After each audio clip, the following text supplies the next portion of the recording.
વિશ્વામિત્રી નદીના બ્યુટિફિકેશન અને ઊંડી કરવાના કામને અટકાવી દેવામાં આવ્યું છે। પાલિકા તંત્ર દ્વારા કરવામાં આવતા કામમાં જળચરોને નુકસાન થતો હોવાના આક્ષેપની સાથે 40થી વધુ એનજીઓના અગ્રણીઓ, પર્યાવરણવાદીઓ અને પ્રાણી કલ્યાણ સંસ્થાઓ મેદાને ઉતર્યા છે। હાલમાં મગર અને ટીટોડી સહિતના જળચરોનું બ્રીડિંગ પીરિયડ ચાલી રહ્યું છે, જેમાં ખોદકામ અને સફાઈથી તેમના જીવને જોખમ ઊભું થયું છે। તો એનજીઓએ નદીમાં ખાનગી સ્તરે સફાઈ અને ખોદકામ અટકાવી દીધું। પાલિકાની નિષ્ક્રિયતા અને અવ્યવસ્થાના આક્ષેપની સાથે કાનૂની કાર્યવાહીની તૈયારી શરૂ કરવામાં આવી। સરકારે કરોડો રૂપિયાની ગ્રાન્ટ આપવા છતાં જળચરોની સુરક્ષા નહીં કરવા બદલ પાલિકા તંત્ર વિરુદ્ધ જોવા મળ્યો।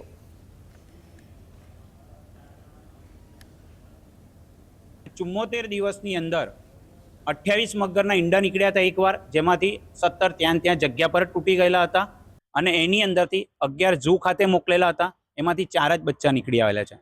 આના પછી કોઈ પણ વન્યજીવોને નુકસાન જો થશે તો એ કામગીરી કરનાર પર ગુનો દાખલ થશે અને એ કામગીરી કરાવનાર એના પર બી ગુનો દાખલ થશે। જો ફોરેસ્ટ ડિપાર્ટમેન્ટમાંથી જો આ ગુનો ન દાખલ કરે તો એમના પર બી 55C ની કલમ ધારા એમના પર બી ગુનો